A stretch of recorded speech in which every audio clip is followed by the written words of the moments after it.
नमस्कार दोस्तों, आप देख रहे हैं यूपी80 न्यूज़ और मैं हूं बलीराम सिंह। दोस्तों, अब तक तो आरएसएस का मतलब राष्ट्रीय स्वयंसेवक संघ ही आप समझते रहे होंगे, लेकिन अब आरएसएस का एक और नाम प्रकाश में आ गया है। अपने पियरका चचा ने भी एक आरएसएस का गठन किया है और उन्होंने इस आरएसएस के हाथों में भी लाठी सौंपी है, लेकिन यह लाठी थोड़ी छोटी है। दोस्तों, उत्तर प्रदेश के कैबिनेट मंत्री ओम प्रकाश राजभर ने राष्ट्रीय सुहलदेव सेना का गठन किया है, जिसे वह आरएसएस के तौर पर प्रचारित कर रहे हैं।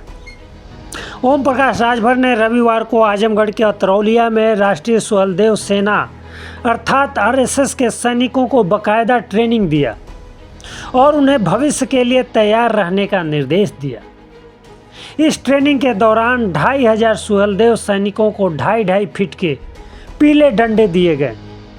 ओम प्रकाश राजभर ने आरएसएस के इन सैनिकों के बीच बांटे गए डंडे को बिना लाइसेंसी हथियार बताया।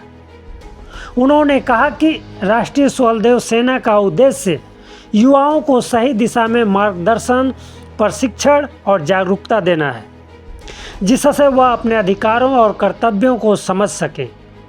इन कार्यकर्ताओं को सेना के रिटायर्ड अधिकारियों की देखरेख में सेल्फ डिफेंस अर्थात आत्मरक्षा की ट्रेनिंग दी गई। देखिए, पहली बात तो राष्ट्रीय सुहलदेव सेना का गठन का उद्देश्य है 60 से 70% अभी अभिभावक और बच्चे, उनको खुद नहीं पता है कि हमको सिपाही बनने के लिए हमको क्या करना चाहिए। अगर इंजीनियर बनना है तो हमको कौन सा विषय पढ़ना चाहिए। बच्चे इतिहास, भूगोल, संस्कृत पढ़ते पढ़ते इंटर कर लेते हैं, उसके बाद जब ज्ञान होता है तब फिर उनको वो फेल हो जाते हैं। तो फिर बाद में ये कहते हैं जब बीए करने के बाद तो फिर कहते हैं बेकार आदमी हो गया। बीए की परिभाषा बताते हैं। तो हमारा इनके माध्यम से फिजिकल इनको तैयार करना है और तैयार करके इनको हम लोग सुबह जैसे समय से उठ करके इनको दौड़ लगाने के लिए, समय से व्यायाम करने के लिए, और इंजीनियर बनने का सपना अगर आप सजोए हो, आप देखेंगे इसमें छोटे छोटे बच्चे हैं जिनकी उम्र 13 साल, 14 साल, 15 साल है, जो अभी 9th में एडमिशन लिए हैं।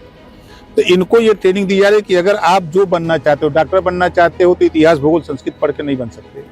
तो उनको उस तरह की जानकारी देने के लिए हमारे पास 7 लोग आए हुए हैं ट्रेनर, तो वो उनको जानकारी दे रहे हैं।